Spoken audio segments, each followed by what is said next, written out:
Hello, everyone. My name is Joanne Lockwood, and I'm your host for the Inclusion Bites podcast. In this series, I've interviewed a number of amazing people and simply had a conversation about the subject of inclusion, belonging, and generally making the world a better place for everyone to thrive. If you'd like to join me in the future, then please do drop me a line to joe.lockwood@seechangehappen.co.uk. That's S-E-E, changehappen.co.uk. You'll be able to catch up with all of the previous shows on iTunes, Spotify, and the usual places. So plug in your headphones, grab a decaf, and let's get going. Today is episode 55, with the title, Being on the Periphery of Society. And I have the absolute honour and privilege to be joined by Khakan Qureshi, BEM. Khakan describes himself as someone who is the founder of Finding a Voice, a writer, speaker, and undercover activist. When I asked Khakan to describe his superpower, he said it is being able to offer logic and reason in complex situations. Hello, Khakan. Welcome to the show. Hi, Joan. It's lovely to be here. I'm really pleased to be here. Nice to meet you again. Yes, thank you so much. So, Khakan, tell me, how have you felt on the periphery of society? I think what it is for me is that even as a young child, in the playground, I never quite fitted in with everybody around me. You know, obviously there was young boys and girls, and I felt different, and I couldn't put a label to that difference. I just felt that I was different in many ways, and as I grew older, that difference kind of manifested itself in different ways because I wasn't masculine enough, I suppose, to fit in with the peers, other boys, because they were quite sporty. They would play games, rough and tumble, and obviously I wasn't a girl, and I didn't fit in with the girls because boys and girls didn't mix in the playground at that point. And I stood out with the fact that I used to like playing with the dolls, doing the girls' hair, sort of playing sing along, hopscotch, skipping ropes, that type of thing. So, but that kind of marked me out initially from a very young age.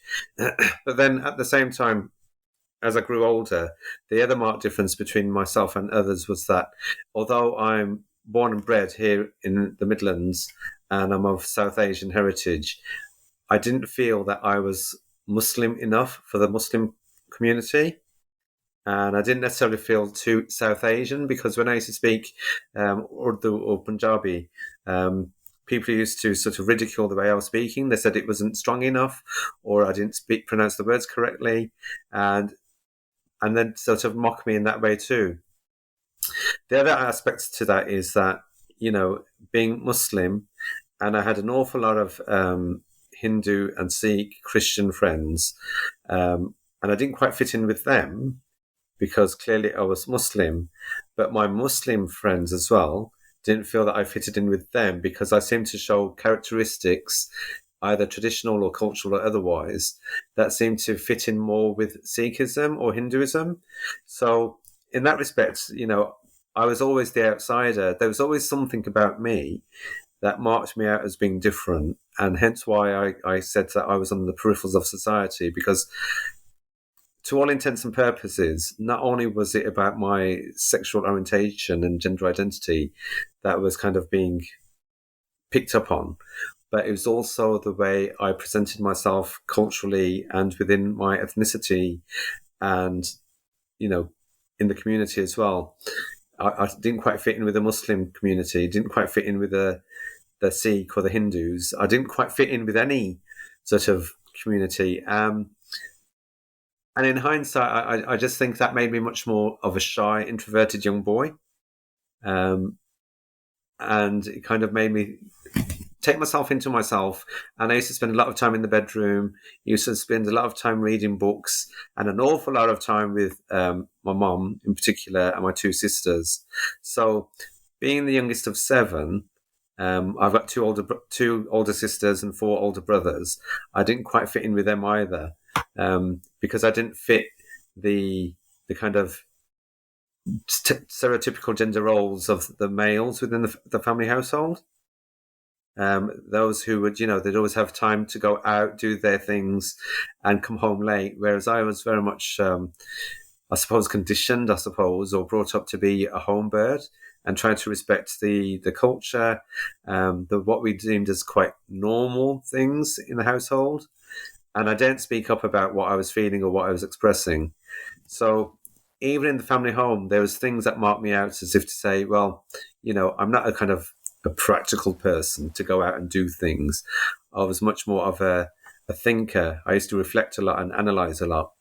And again, it's a case that marked me out as different. And even now, in the workplace as well, there's always something that I seem to go against the grain of what everybody expects.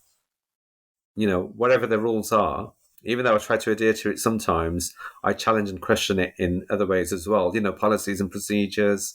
So, and it always kind of marks me out as different. And hence why I say I'm on the peripheral.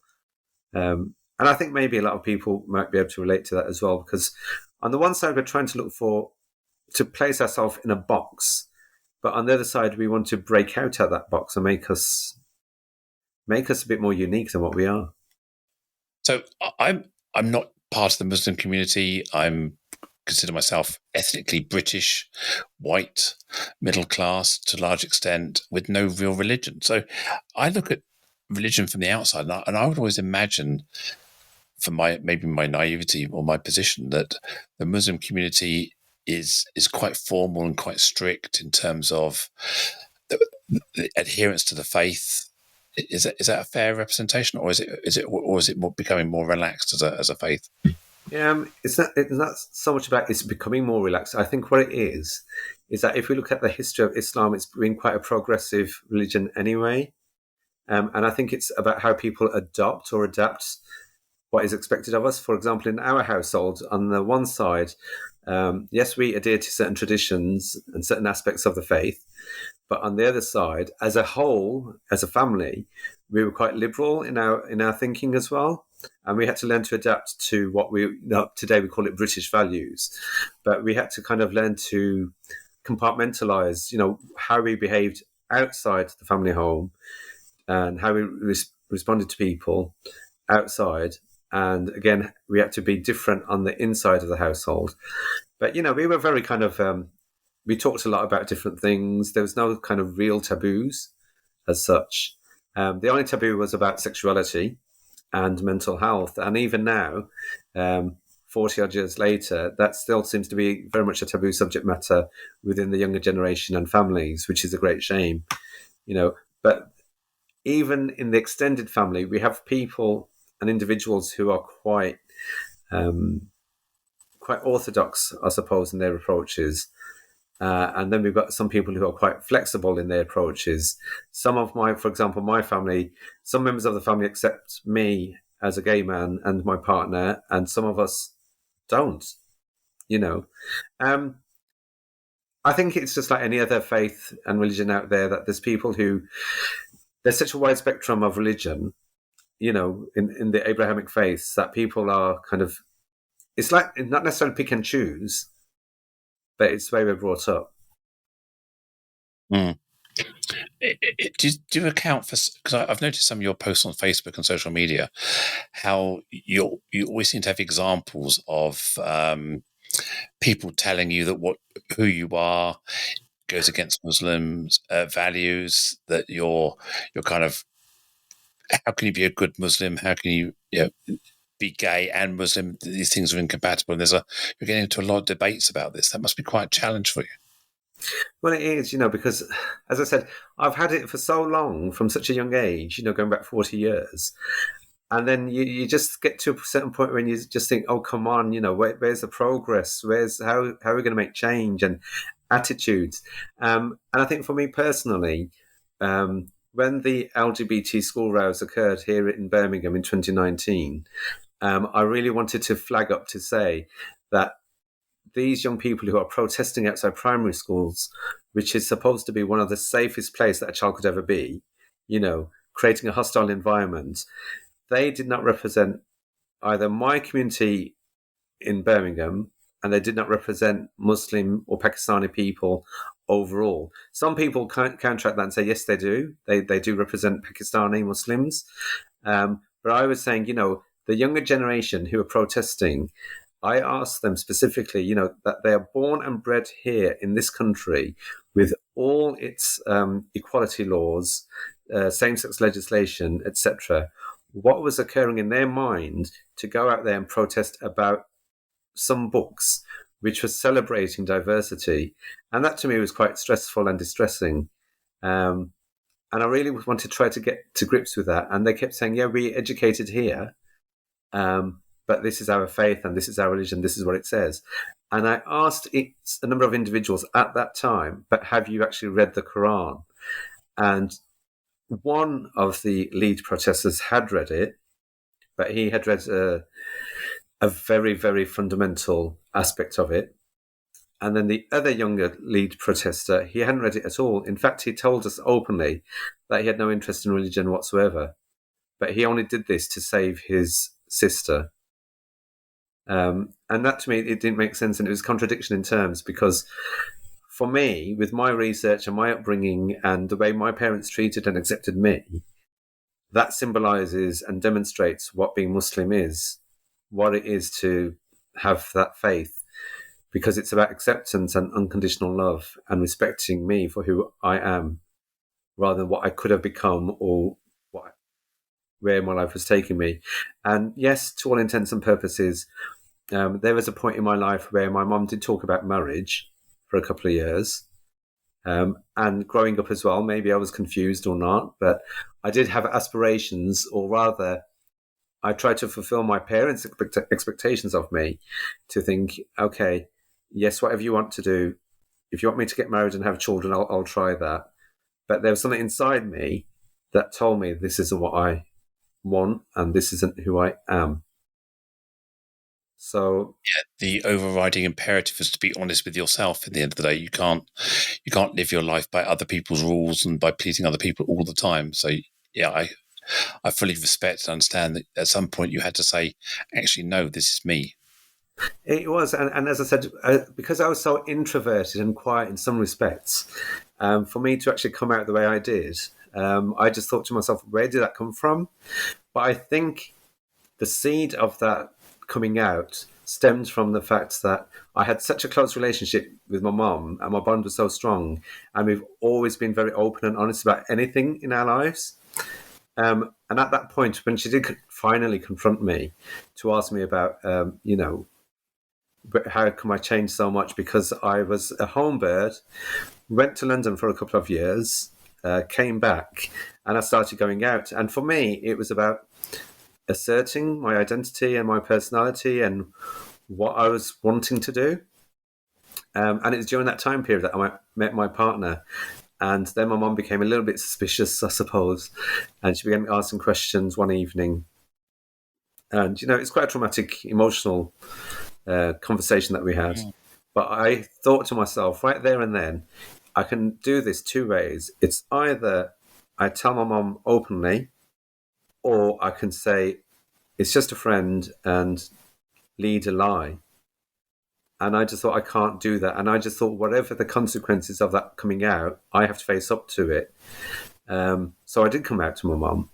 And I was really fortunate that my mum had said, whatever makes you happy makes me happy.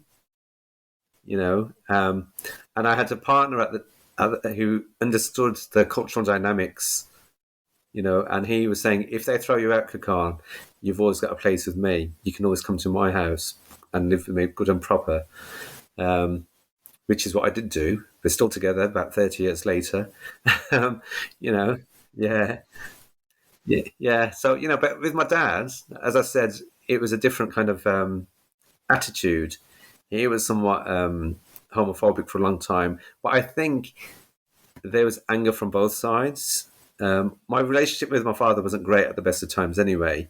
There was conflict, but not sort of like major conflict. It's just that our relationship wasn't as strong as it could have been.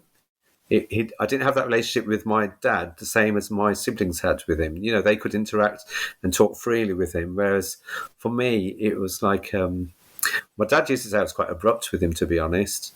But I didn't realise why we collided the way we did until he passed away. And I wrote a short novella, and I realised we had shared so many strong characteristics. that's possibly why we clashed. And then I realised that we carry so much passion, I suppose, passion to make change and make lives better for other people. Because my father was an activist in his own right. He tried to integrate the South Asian communities into the British communities. He was trying to find ways to show that, the South Asian community aren't aliens at all. We might share different foods or dress sense or, different ways to pray.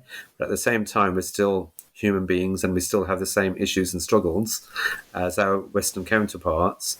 And here I am, so many years later, practically following in his footsteps, but taking that little leap in a different direction slightly, because I advocate for LGBT equality in the South Asian community. Amazing. I just listened to something you're saying there about, I remember telling my mum about me about 5 or 6 years ago. So I'd lived my life, the majority of my life, before I transitioned. And I remember telling my mum, and I asked her, did you have any idea? And she had no idea. I hadn't signposted this at all. But I felt like I had to tell my mum, because I didn't believe I could be honest with the world if I couldn't be honest with my mum. It was one of those things that you should be able to tell your mum anything, and if you can't, then are you being honest with yourself, sort of thing. So I was very passionate about making sure that I told her face to face, and she was amazing. She's absolutely wonderful. She embraced me. We hugged. Yes, it took her a few months to get the hang of it, to be brave, to meet me as me, and she had tears in her eyes occasionally, and I'm still not sure whether those tears in her eyes were happy tears or sad tears. I've never asked her, but all I knew was she embraced me from the first moment I told her, which is fantastic. And my father, I, like yours, we clashed over many years, and have got long periods where we don't talk. And when I told him, because he has a hearing impairment, I wrote him a letter. And that's how he likes to communicate. And he wrote me a letter back. And it wasn't a rejection. It was a, don't be hasty. We can fix you. Think about your future and what this will mean. But at the time, it really made me kind of, I say angry, not angry with a big A, angry with a little a, maybe, frustrated that he thought he could fix me. But then I read it again a year later and saw that there was actually love in there. Actually what he wanted, but he was worried about me, not worried about himself. So I saw it in a different light and wrote back and said, look, I've missed you. It would be a shame if we never communicated again. I want to meet. I want to have a coffee. I want to chat. And I want to rebuild our relationship as a parent and child sort of thing. And we've met since, and it was a completely indifferent experience. We didn't talk about me at all. We talked about other stuff. And if anything, it was very powerful to have a conversation that didn't revolve around talking about me. So I really enjoyed it, and I'm looking forward to seeing him again soon. So I really understand the challenges of interacting with parents, especially when you're telling them something so profound as being gay or being trans or being different, if you like. Yeah, so I can empathise completely with that. Yeah, I think for me as well, that one of the other differences, I suppose, is because they had such high expectations that that I was like the darling of the family, I suppose. And they used to say that whatever mom wants, Khakan will do it. He's the one who'll go down the, excuse the pun, but the straight and narrow. And that Khakan is the one who's going to sort of get married and give mom what she wants, because one of her dreams, I suppose, was to have a beautiful home, have lots of grandkids around. That's kind of it's a bit stereotyped image, but to be that kind of grandmother. And likewise, my father was the same as well. But I mean, obviously they have got grandchildren, but they thought that I would give them a beautiful wife.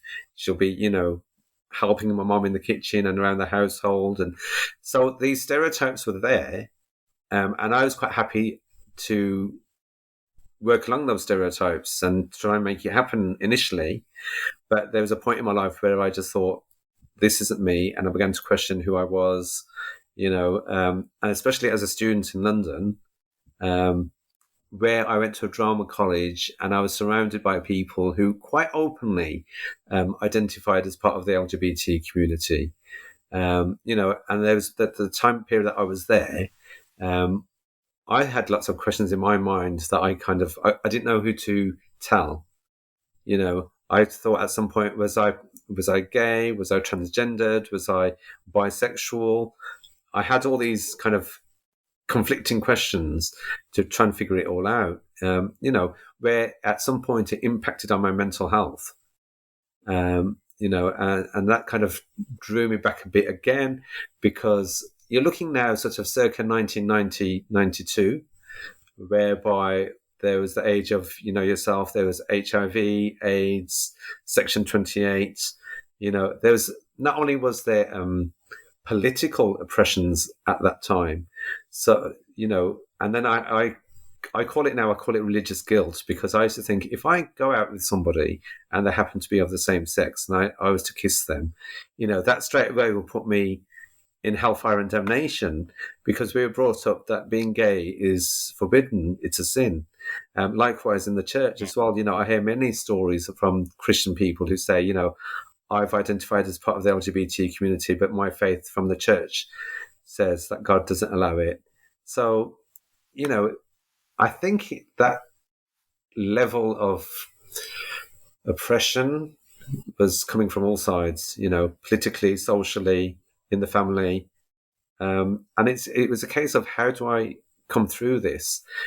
And in my mind, at that time, again, it was two ways. It's either I try and be stronger and battle on, or I end it all. And that was my two options. I didn't think there was going to be any other third option. So, yeah. And for me, again, as I said, being on the peripherals, everybody who was a drama student happened to be white. There was only about 4 or 5 of us who, identified as people of colour.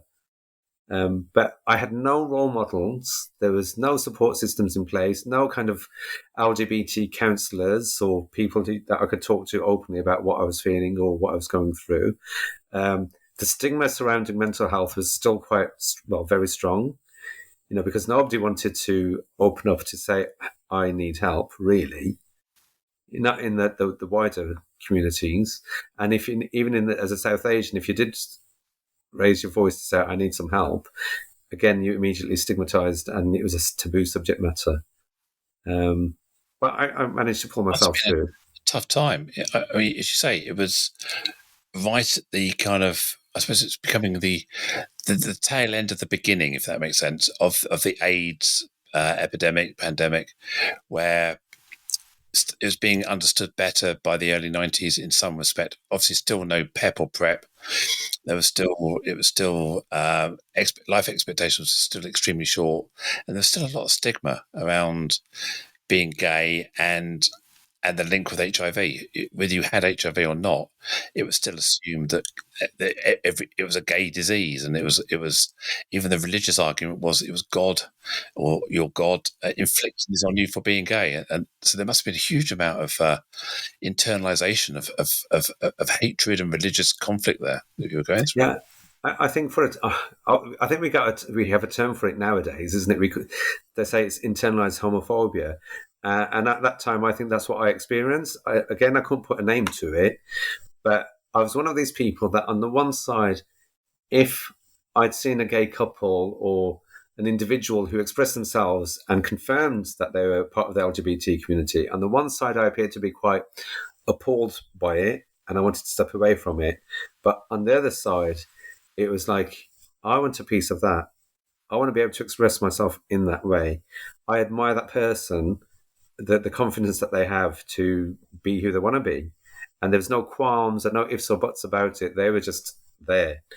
And it took me a long time to come to terms with who I was and what I wanted and what I needed. And that's when I came back from London, and I met my partner a year later. And that was a barrier that we overcame as well. Because for me, initially, it was a case of, okay, he's a whiter guy, older, but that was it. That was the only thought that I had. It was only much, much later that people said, but there's other aspects of your relationship, Khakan, that have you ever considered? And to me, I just thought, no, we're a couple together. But somebody highlighted the fact that we're, different ethnicities, different religions, we're different kind of age group, different outlook on life, excuse me. And I was like, oh my gosh, yeah, there are so many differences. But, that's what makes it a unique relationship, because we learn to overcome that difference. You can celebrate the difference rather than see it as a problem, can't you? I think that's a beautiful love story in my mind, that you have those differences, yet you're in love. And it shows that those differences are largely irrelevant in the world. And we don't need to focus on the differences all the time. We can celebrate love and acceptance and each other without seeing those differences. And I think it's a great love story. And no, I think it's amazing you've been together 30 odd years. So that's 30 brilliant. years. Yeah, because one of our in the early years, obviously, I was being taunted, I suppose, by people that I knew to say, what am I doing with a white older guy? The emphasis being on the fact that he's white. Whereas my partner, he was being ridiculed because he happened to be going with a person of South Asian heritage, and from both sides, we received a lot of derogatory comments about what we were doing. Lots of questions were raised as well, and at one point we were having a meal together with a couple of friends, and the friend turned around and said, well, what do you two have in common? And he listed all the things that we had opposite views and tastes in, like music, clothes, styles, etc. And I said, it's not so much about the materialistic things that matter. It's about how we've connected as individuals. And even now, it's like we sit together and it's like, who would have thought that we've made it for so long? And in the early years, people said, oh, it's going to take 3 months or 6 months or a year. But we've come through it, not without its own kind of barriers and obstacles. We've kind of faced hostility at various stages in our lives. But whatever life events we've had, we've learned to. It's made us stronger. You've been together for so long, so you've been through Section 28 together. You've been through the Civil Partnership Act that was created in the early 2000s, wasn't it? Yeah. And then the same-sex marriage, which was 2012, 2013, something like that. So you've seen the evolution of zero rights for gay people to be married, to be recognised, to have pensions, to be able to claim benefits or all these kind of things, to seeing the evolution of those rights. And you must be kind of looking back the 30 years and seeing how that your life together has evolved to be recognised and validated by the world, if you like, or certainly by our world. Yeah, most definitely. As I said, in the early years, it was quite difficult for me I could quite openly say within our relationship, with families and that, I'm gay. But in the workplace, it was a different kettle of fish, because there were times when I thought, I can't say, because if somebody said, do you have a partner, or I never used to talk about relationships. I used to just say something like quite vague and say something like, I've got somebody in my life, and leave it at that. And if they dare to ask further questions, I'll say, whatever you're asking, it's too personal to me. So I refuse to answer. But I'll tell you what, Joan, what happened was one of the turning points was I attended an AIDS awareness workshop for the city council. And I was there as a participant attendee. And one of the other attendees, she said, gay people to me are like a sheep with a dog's head or a dog with a sheep's head. She said, I just don't get it. I don't understand it at all. And I didn't have the confidence at that point in my life to speak up. I just told her it was a very insensitive comment to make, but I kind of left it at that. But when I went home, I was so angry with myself and so upset. I did say to my other half, I said, I can't stand this. If people are going to be making comments about us and people like me and you who are gay, we're trying to get on with our lives. If people are going to start making those comments, I need to speak up about it. And that was the turning point. So when people did begin to ask me about being gay, I'd quite openly say, yes, I am.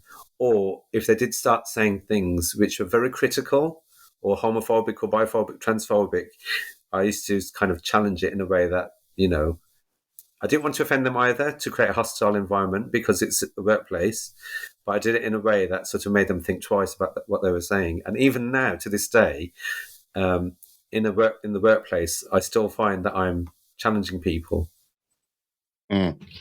Yeah, my wife finds it sometimes confusing for her. I mean, we've been married 34 years, and I transitioned 5 or 6 years ago. So for 28 years of our marriage, I was her husband. It was very easy, very vanilla. And now when she's describing me, she has to sometimes decide she's going to describe me as a husband, and sometimes she describes me as a partner, because sometimes it just doesn't make sense to go, here's my husband, and I walk in. So if I'm going to be present, she'll describe me as a partner because she feels less awkward that way. So we actually joke about it. Am I going to be your partner? Am I going to be your husband? Just because of societal expectations and just making it easier for straight people and non-trans people to get their head around it. We kind of go, oh, it doesn't matter. We don't need to fight this battle today. We'll just go along with whatever makes you more comfortable. So yeah, we recognise it. And when my daughter's walking around Tesco's with me and she shouts, "Oi, Dad," I kind of go, cringe. But at the end of the day, I'm a dad, and I love being a dad. So it's but people give you a funny look sometimes. It's like, how does that work? You go, well, it just works. I'm cool with it. It doesn't matter to me. Yeah, and I think that's really important, isn't it? About how you feel as well, isn't it? How comfortable you feel when people are sort of calling out to you or sort of labeling you, I suppose. But it is kind of, you look at the life, and as you quite rightly says, looking at how things have evolved. I think another turning point for me was we lived in Devon for a couple of years in 2005, and we came back in 2007. And obviously we had experienced homophobia at that point, up until that point. And then I seen this a Stonewall advert emblazoned on the side of a bus to say that, homophobia is a crime, call the police if you're a victim of it. And I was so impressed that I came home and I said to my other half, I said, if anybody says anything homophobic now, we can call the police straight away. And that really offered us a lot of reassurances, So, when we do feel attacked, we do call the police now.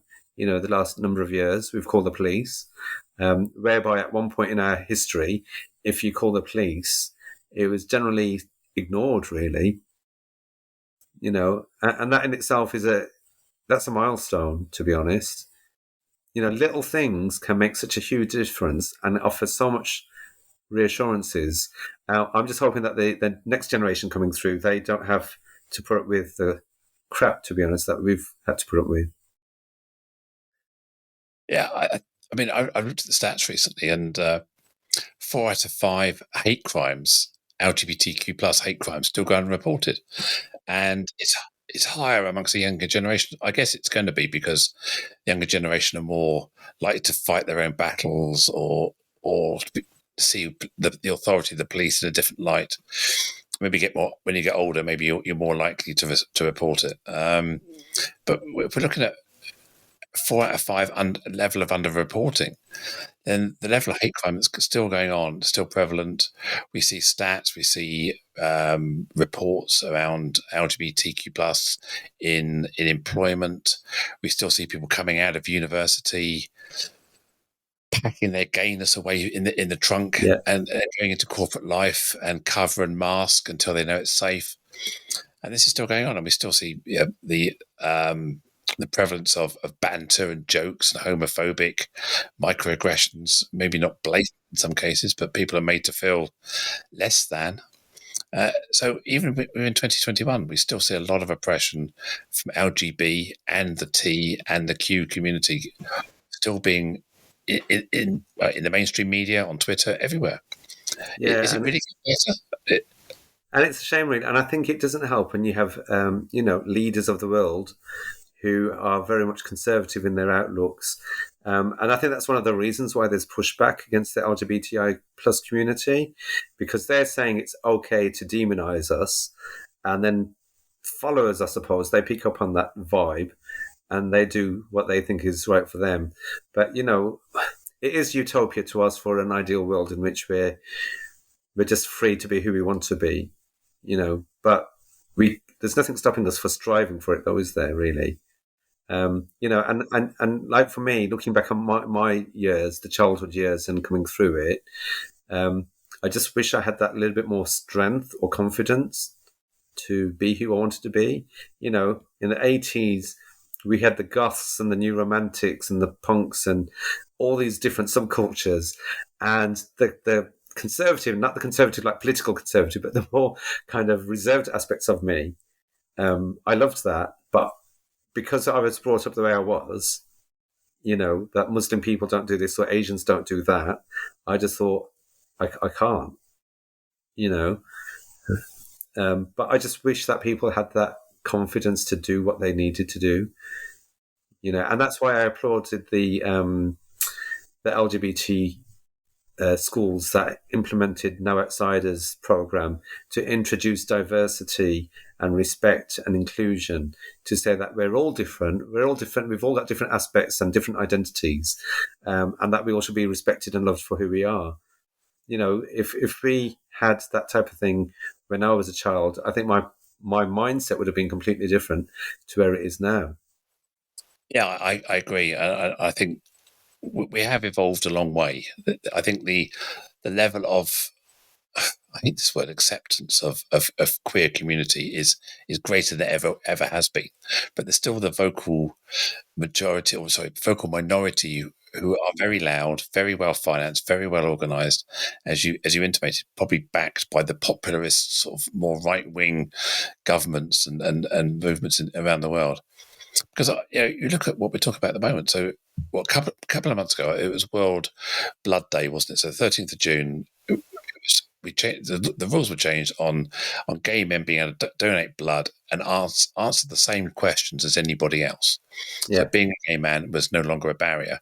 You still, like everybody else, you have to say if you have diseases or risk or whatever. So, I thought that was a step, but that's 2021 before that became law, and now we're debating the banning of conversion therapy. Why are we debating this? We're having conversations around, oh, hang on a minute, we need religious exceptions. We need to have this. We need to have, we can't ban conversion therapy against trans people because that means we're going to have to be positively affirming people's identities. It's like, hang on a minute, we're trying to pick apart legislation that says to ban conversion therapy and to sort of question all the elements of it. And I think, are we still there? Are we still debating that basic right to exist? I mean, if we were talking about banning straight conversion therapy, imagine a straight person being converted through electrolysis or electrocuting to be gay. Imagine the uproar. Exactly. Put queer people through this conversion therapy, even though maybe it doesn't happen often in practice, but there's still pressure to fix people, isn't there? And I can't believe in 2021 we're still talking about this being socially acceptable. Well, I think it's quite ironic that the very person or peoples who started up the campaign to ban conversion therapy, one of the main reasons that they set up that campaign is because of the religious aspects of it. It's because of the religion that they stepped it up a gear to say this needs to be banned, and yet the Government Equalities Office are looking at exceptions from religion. And to me, that doesn't make sense, because I was approached by a couple of people from that office, and I said, if the campaign stems from conversion therapy in a religious setting, and you're looking at maybe sort of respecting other people's religious viewpoints, then what's the point? What's the point in having the consultation? That I just said, you know what, you just need to create a blanket ban completely. Why should we have these conversations and asking various organisations and individuals about whether or not they agree with the wording? Why can't they just make it law to ban it completely? But they said that's not how it works. I said, but you, as as politicians go, they can implement laws willy-nilly without debate and consultation, can't they, really? And this is Yeah, a I mean, I basic human right. consult now. Yeah. There's something today. I read something today about there's this debate again around whether misogyny should be a hate crime, and including anti homophobia or homophobia is part of one of the sentencing factors, in the same way that racial tension or religious tension is a sentencing factor. They want to add homophobia, sexism, etc. into that as well. And I noticed when I read the consultation, they talk about an exception that says gender critical views will be allowed. So we want to make sure that trans people, queer people, LGBTQ plus people are protected. But we'll make an exception for people who are gender critical who want to attack trans people. That's okay still. You think, hang on a minute, you're protecting A, B, C, D, E, F, G, and H, I, J, but what about the T? When do we finally find a place in society where we're not the front line of attack anymore? And it's like, yeah, I'm sure you felt this maybe in the 90s and early 2000s. It's like every day you wake up and go, oh, here we go again. And it's just this onslaught. I mean, I'm a pretty resilient person, but even I'm getting kind of like, oh, let's just turn the volume down. I can't venture onto that anymore. Yeah, and I think it is about sort of like I think the key word is resilience, isn't it? And for some of us, we do have that resilience, but I am mindful as well that there's some people who are not uber sensitive or hypersensitive, but they've got different kind of mindsets. Their world is different to ours. Their life journey and experience is different to ours. So for them, it's about what will trigger them, and how it, as I said to you earlier, it's about how it impacts on mental health as well.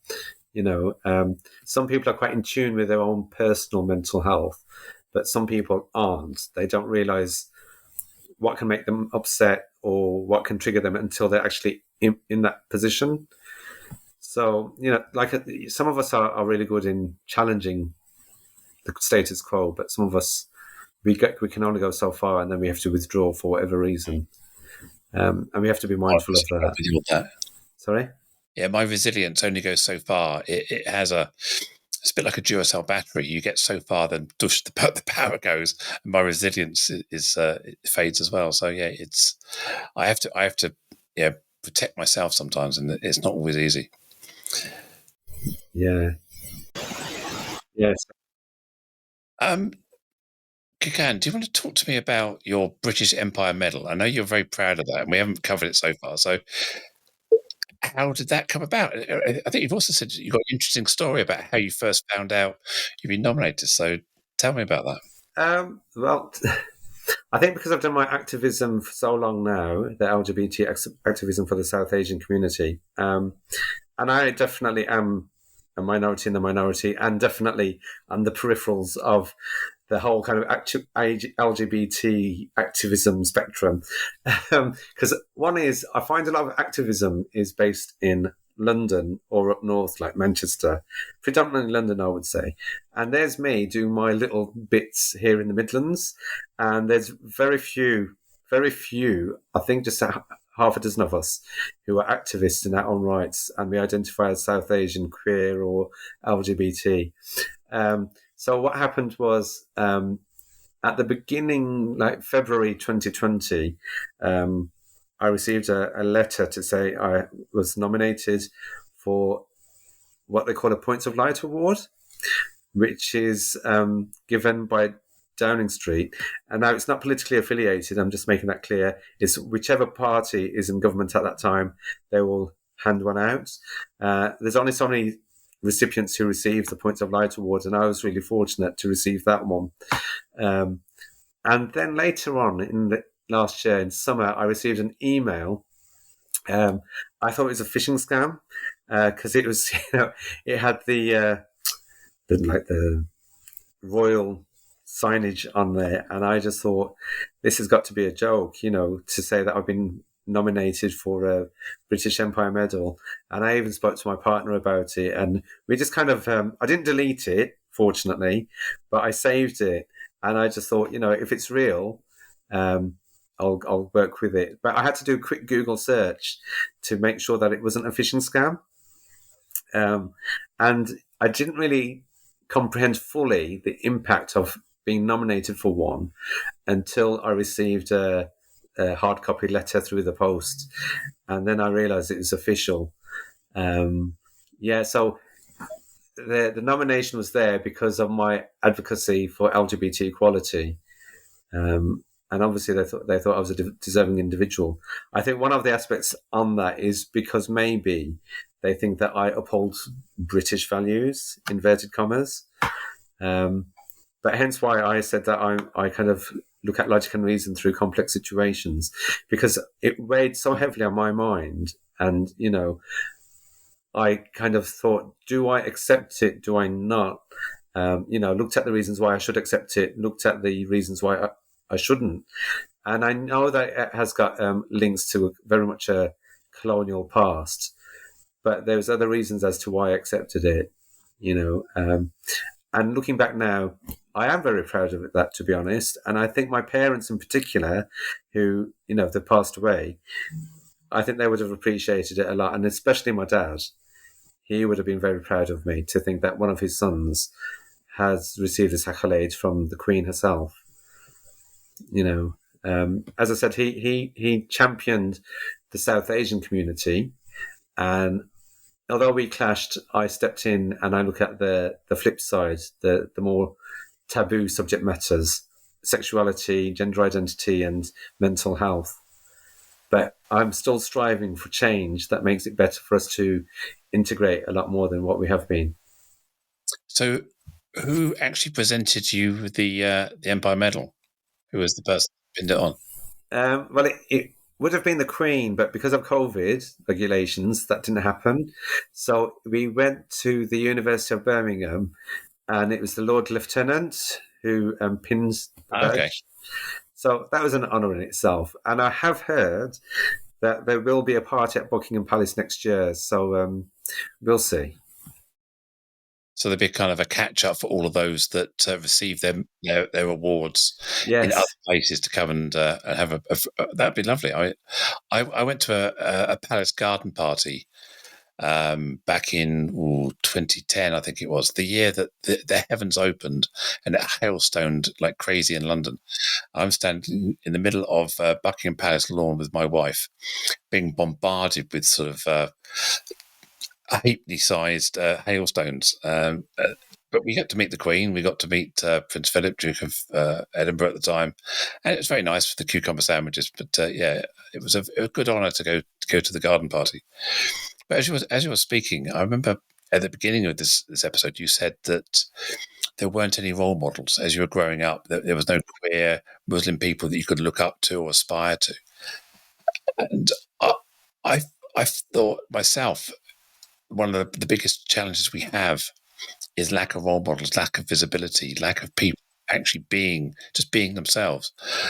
And so when you said that you accepted the Empire Medal, knowing about some of the colonial past and some of the other sort of negative connotations, I just perceived you as such a great honour for you, not only for you, but also being an advocate for the South Asian LGBT community. You've given hope and light to others just by being you and having that recognised. I think that it's a great honour, and I'm immensely respectful of what you did to earn it and be awarded it, and the fact you accepted it as a voice in the community. I think it's great.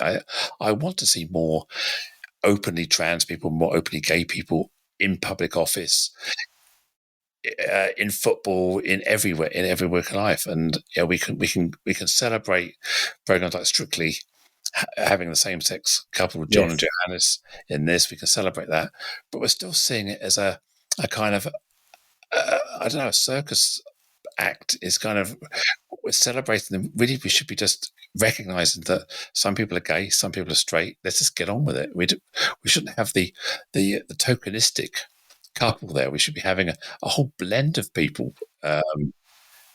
not just one gay couple. We should have 50-50, if you like, or whatever the ratio is. But yeah, I think, again, the BBC, I guess, step on eggshells. They're trying not to offend anybody still.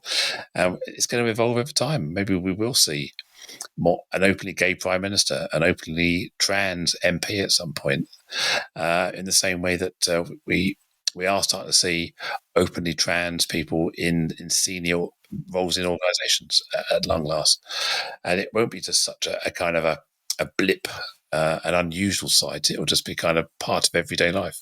Exactly, and that's why I say to people that when the kind of change that I want to see, that yes, we do have LGBT organisations and what have you, but I'd like them not to exist, if that makes sense, because I want to get to the point whereby if somebody says, "Have you got a partner?" and you can say, "Yeah, I've got a husband, wife, or whatever."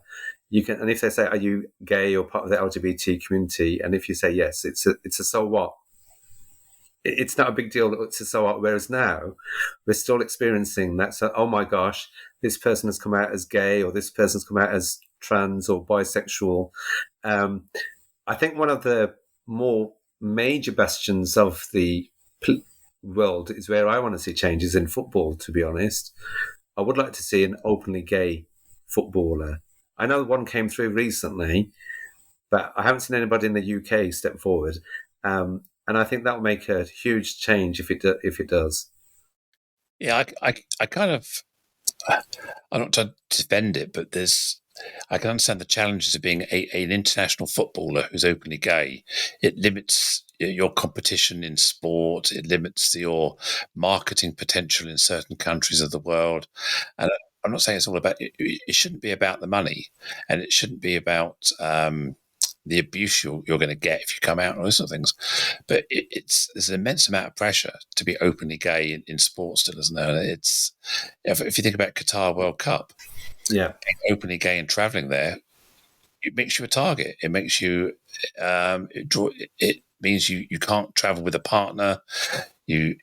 You've got to have separate hotel rooms, etc., etc. You can't hold hands in public. There's a whole load of things that the media is going to be all over you, and your life will no longer be about how good your football is.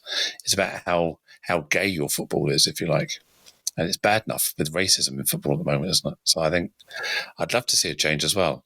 And it's going to need more than rainbow laces campaigns to create that safety. Maybe we can see the younger generation being more open, being out before you're famous. Maybe that's the route. Even Tom Daly struggled, didn't he? Tom came out as effectively questioning or bi or not sure for a while. Yes, and he wasn't confident enough to come straight out and say, "I'm gay, I'm in a relationship," because that's a huge amount of pressure, isn't it? It's a huge amount of pressure to compete and have that media attention on you as well. Yeah, I do understand that side as well, but that's why one of the main topics that I discuss when I'm at conferences and workshops is about how not being true to yourself does impact on mental health. And then the stats about mental health are really high as well. So, it's a twofold dilemma, isn't it? Isn't it? Do you come out or do you not? And if you don't come out, how does it impact on your mental health? And yes, there are some people who are able to lead, for want of a better phrase, dual lives. They're able to do that, but it's in the long term. Who does it impact on most? Oh, I completely agree. It's since I was honest with myself and honest with the world, my mental health is completely different. I have a different view on the world. So yeah, I understand the difference between that unlocking that freedom of expression, that freedom of who you are, how that empowers you to just be a better version of you. So Exactly. I get it. Yeah. Exactly. So, but going back to the original point, being on the peripherals, I'm sure we've all been on the peripheral of a community at some point in our lives. Some of us more so than others. But when you come through as South Asian, Muslim, Pakistani, brown skinned, and gay, and not being able to fit in any particular kind of quarters, I suppose, or groups, it does kind of make you rethink life and how you navigate through it as well. And as kind of built your own. You built your own chosen family, I guess. Now you've forged your own way of living rather than necessarily fitting into other people's communities. You've created your own family, your own community. Yeah, well, I've tried. I've tried to, sort of. I've got people that I can rely on, people that I can trust, and it's a very diverse range of people. And you know yourself from looking at my Facebook, there's so many different people on there who are, some are atheists, some are ex-Muslims, some have got very kind of varied viewpoints on the world. But I'm glad that I've attracted these kind of different people, um, because that's what life is all about, isn't it? Attracting, connecting, sharing viewpoints in a respectful way rather than kind of anger. Um, and I think it just helps. And for me, though, as I said to my partner, and he says to me as well, is that, we can lead the lives as best as we can. And if we die and there is a God or Allah, we're not exactly going to have the opportunity to come back and say, you know what, you've got it wrong or you've got it right, because we've got to just make the best of what we have. Yes. Live life, your life, be you, stand up for what you believe in. Exactly. Yeah. And hopefully be a fantastic role model for others who follow. I think there's a very good morals and standards to live by. So, yeah, I commend that completely. So your background is in health and social care, and you spend a lot of time working with homeless people. So you must see a lot of the impact of mental health, especially within the homeless or the rough sleeping community. Is it getting worse? I mean, are we seeing a higher rate of mental health issues now than we ever have? Well, I don't necessarily work with street sleepers or street homelessness. I work with young people who, for whatever reason, it could be family dynamics have changed or relationship has broken down or something. So I work with young people, and in the last couple of years, there are a number of young people coming through who are experiencing more anxiety and depressions than ever before. I don't know if that's because of COVID kind of and the restrictions that's placed upon young people who are so kind of wanting to get out and socialize a lot more. That could be one of the reasons, or something completely different. But we have noticed in the last year that people entering the service are experiencing more anxieties and depressions than before, and it has peaked a lot more. Whereas before we might have maybe 2 or 3 individuals, we're having a lot more coming through with those kind of diagnosed or undiagnosed mental health issues, and it's a shame, but I'm quite fortunate that I recently received my mental health first aider certificate, so I'm now able and better equipped to signpost individuals and refer them to the necessary organisations or agencies that require that support. But the mental health aspects of it, whether they're homeless or not, plays an integral part of our conversations that we have on a regular basis in the workplace. Because we're very mindful now of where people are coming from, how they're identifying, what they're going through, what's their end result, I suppose. Yeah, I hear you. I see a lot of examples of this with other people I talk with in the health and social care sector, and yeah, it's a challenge. We're in this always on world now. Social media pressure, likes, how we're always on the spotlight, and it must be a lot of pressure for young people to live in that world. I mean, when we were younger, we could just turn off.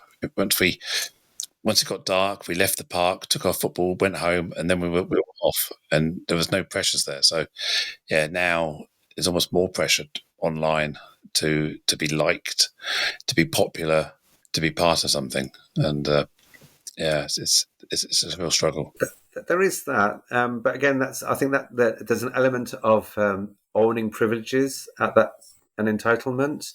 But the other side to that is we do have a number of like refugees and coming through from different parts of the world, so their objectives are completely different. Their priority is definitely to be housed as well, but again, their mental health pressures come from the fact that they're experiencing loneliness or isolation, or not being able to socialize as much as what they could do if they were, say, back home. Bearing in mind that number of are fleeing political persecution for whatever reason. So I think working with homeless people and social care in the last 20 odd years is people have so many different issues and different dynamics to contend with that, some aspects of their identity sometimes is pushed aside and some aspects are brought to the forefront, um, you know, which does make a huge difference. And some people, like you said earlier, are very comfortable in their own skin and they make their voices known. And that's a good thing. Well, Khakan, thank you so much. I can't believe we've been chatting for an hour already. I can certainly keep chatting to you all night. So thank you so much. I'm sure our listeners will have much to ponder and take inspiration from. If they want to get in touch with you, are you happy for people to get in contact with you? How would they do that? Oh, that's fine. They just use my name, Khakan Qureshi. I'm on Facebook, Twitter, Insta, LinkedIn. Send me an email if they need to as well. So, yeah, I'm quite happy to connect with people as long as they're kind of respectful towards me and me towards them. And I'm happy to help out where I can as well. Fantastic. I'll put your contact details in the show notes so people do want to get hold of you, they can. And also when I share this on LinkedIn, I'll tag you in. Again, people can get hold of you that way as well. So thank you so much. Oh, thank you very much for having me. Pleasure. Thank you to the listeners and thank you for tuning in, for staying online and listening this far. Please do subscribe to keep updated on future episodes of the Inclusion Bites podcast. That's BITES. Tell your friends and colleagues, please do share these episodes. I have a number of other exciting guests lined up that I'm sure you'll be equally as inspired by over the next few weeks and months. And of course, if you'd like to be a guest, then let me know. Or if you've got other comments or suggestions how we can improve the show, again, please email me to joe.lockwood@seachangehappen.co.uk. And finally, my name is Joanne Lockwood. It's been an absolute pleasure to host this podcast for you today. Catch you next time. Bye.